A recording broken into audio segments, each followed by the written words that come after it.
next we have Marie-Hélène Martin's work, Scrapyard Memories. And this is a jacquard weaving with a combed wool and mercerized cotton. Marie-Hélène wasn't able to join us tonight.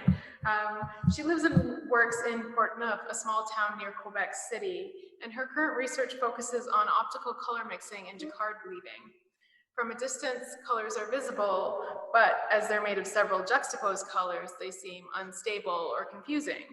And as you get closer, they split, revealing the construction of the fabric and intricate interlacing of the threads. These weavings that we're showing here in Fibreworks are based on a series of photographs she took of an abandoned truck. Its deteriorated surface revealed multiple layers of colors and markings made by the weather and passage of time. Marie-Hélène uses the optical color mixing in jacquard weaving to evoke the mixed emotions, confusions, and doubts that we experience in grief. She worked with matte and slightly fluffy materials for their association with comfort and the depth that they add to these weavings. And she describes her artwork as an ode to the beauty of both the world we live in and the one inside us. And through her work, she invites us to take time to introspection and contemplation.